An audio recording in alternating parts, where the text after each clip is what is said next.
আজ প্রায় এক সপ্তাহেরও বেশি বৃষ্টি হচ্ছে।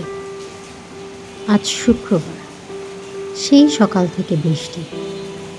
আমার বারান্দার তুলসী গাছ, আমার বাগানের পর্তুলিকা হাওয়ায় দোল খাচ্ছে। আর পর্তুলিকার সাথেই বেড়ে উঠছে ঘাস পাতা। আমার গাছে করলাও ধরেছে বেশ কিছু। আর সেই ছোট্ট জেট প্লান্ট এখন অনেকটা বেড়ে উঠেছে। মনে হচ্ছে সকলেই বৃষ্টির ছোঁয়াতে খুব আনন্দ পাচ্ছে। এমন আবহাওয়ায় খিচুড়ি হলে তো একদম জমে যাবে। আমার কিন্তু বৃষ্টির দিনে সকাল থেকে বৃষ্টি হলে মন চায় খিচুড়ি খেতে। আপনারও কি বৃষ্টিতে খিচুড়ি পছন্দ? তাহলে কমেন্টে আমাকে জানাবেন।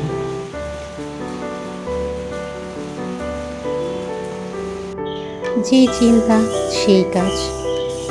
চলেন আমার শুক্রবারটা আপনাদের দেখাই। আমার এই শুক্রবারের ব্লগে আপনাদের সবাইকে স্বাগতম। আমি খিচুড়ির জন্য মুগ ডাল একটু ভেজে নিয়েছিলাম, আর মসুর ডালের সাথে মুগ ডাল মিক্সড করে এখন ধুয়ে নিচ্ছি। ভালো করে ধুয়ে ডালগুলো কিছু সময়ের জন্য পানিতেই রেখে দেব।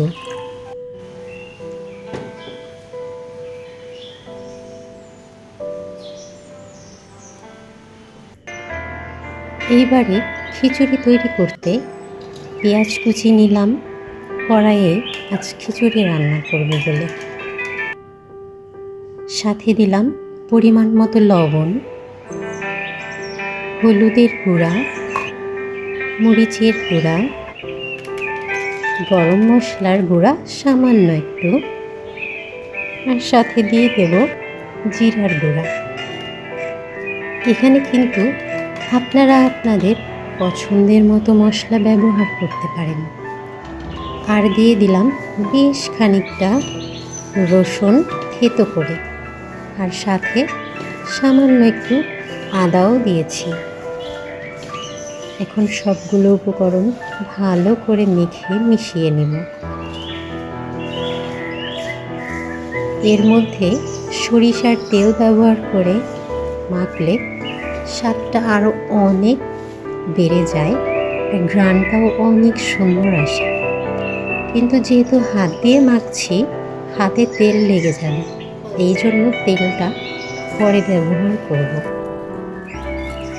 দিয়ে দিলাম চাল আর ডাল।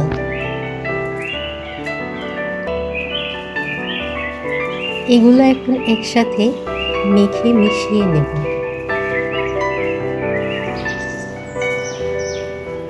হাতের সাহায্যেই এটা মেখে সুন্দর করে মিশিয়ে নেব, যাতে করে গুঁড়া মশলা এবং পেঁয়াজের ঘ্রাণটা সুন্দরভাবে ডাল এবং চালের সাথে মিশে যায়। এরপরে আলু এবং কাঁঠালের বীজ দিয়ে দিলাম, গোটা গরম মশলা এবং তেজপাতা।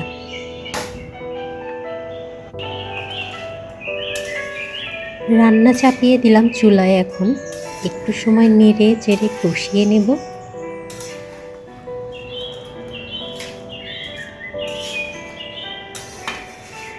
কষানো হয়ে গেলে এর মধ্যে দিয়ে দেব গরম পানি।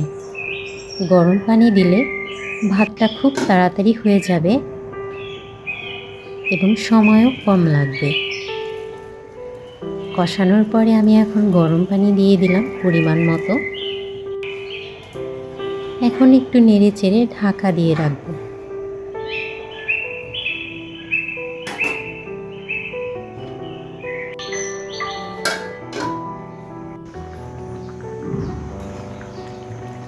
ভাত ফুটে গেছে। গরম পানির কারণে ভাতটা হতে কিন্তু খুব কম সময় লাগে। যেখানে ঠান্ডা পানিতে একটু সময় বেশি লাগে।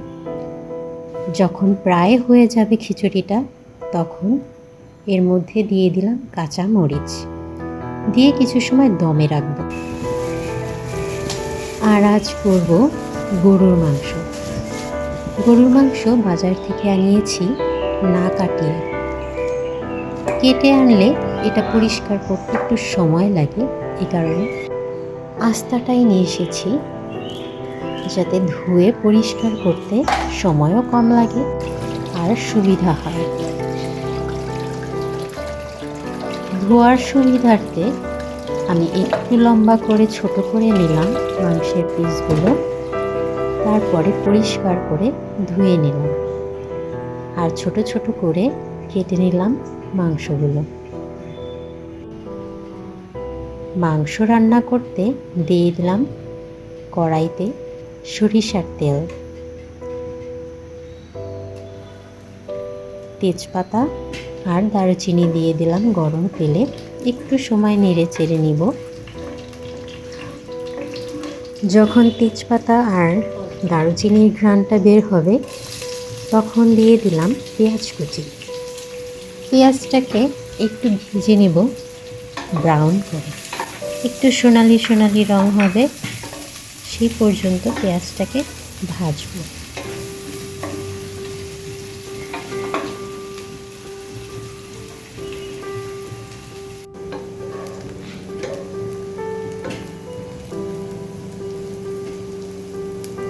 কয়েকবার করে পেঁয়াজটা একটু এপাট ওপাট করে উল্টে দিলাম।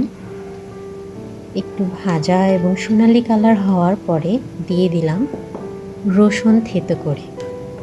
বেশ খানিকটা রসুন দিলাম আর দিয়ে দিলাম আদা বাটা। আদা এবং রসুনটা পেঁয়াজের সাথে তেলে একটু ভাজবো। যখন সুন্দর একটা ঘ্রাণ বের হবে তত সময় পর্যন্ত।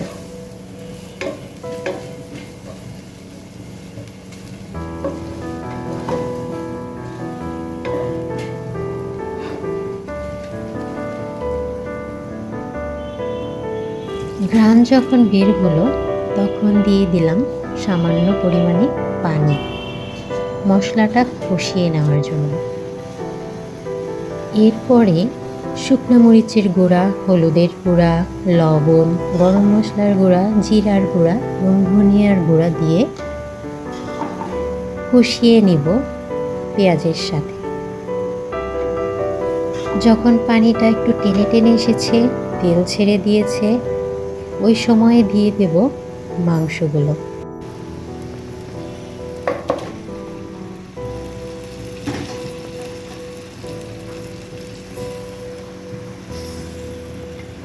মশলার সাথে মাংসগুলো সুন্দরভাবে মিশিয়ে মাংসটাও কষিয়ে নেব।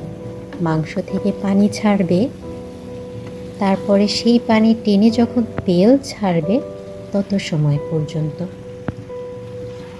আর আমি মাংসটা রান্না করব একদম সফট করে, যেন একদম মাংসটা নরম হয়ে যায়, কোনো শক্ত ভাব না থাকে, পুরো তুলতুলে হয়ে যায়, চাপ দিলে যেন মিশে যায় হাতের সাথে।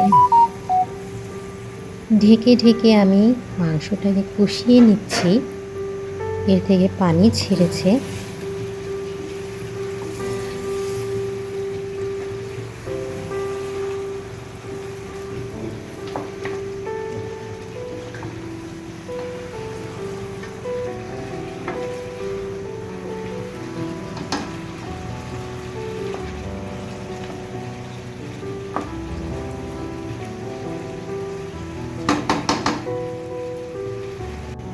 আমি আবারও ঢাকনা দিয়ে ঢেকে দিলাম।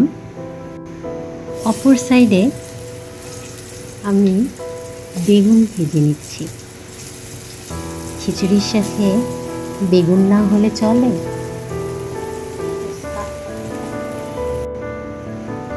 বেগুন ভাজা শেষ, আর এদিকে মাংসগুলো কষানো হচ্ছে।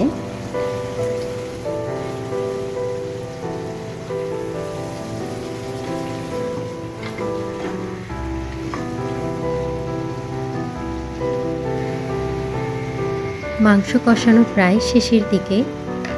এই পর্যায়ে আমি দিয়ে দিলাম কেটে রাখা আলু। আলুর সাথে মাংসটা মিক্সড করে আলুটাও কষিয়ে নেব।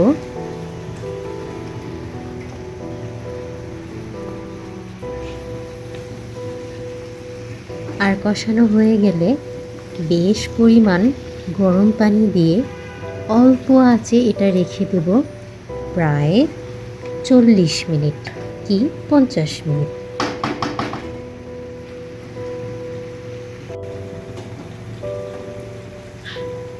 আর এই সময়টাতে মাংস নরম হয়ে একদম তুলতুলে হয়ে যাবে।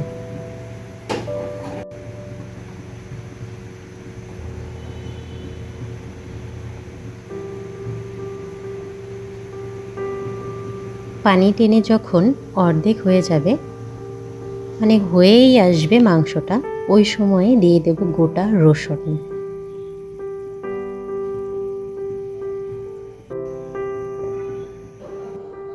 সব কাজ সেরে গোসল করে খেতে বসেছি।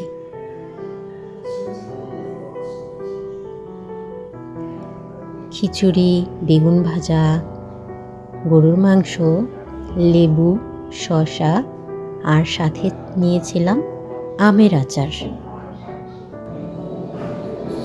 গরম গরম ভাত এবং মাংস খেতে অনেক মজা লাগছিল। মাংসের রঙটা হয়েছে একদম টকটকে লাল, ঝাল ঝাল এবং লবণও টান টান, যেটা খেতে আমার অনেক ভালো লাগে। আর সন্ধ্যায় চা খেতে খেতে টিভি দেখছি আর শুক্রবারের দিনটা শেষ করলাম।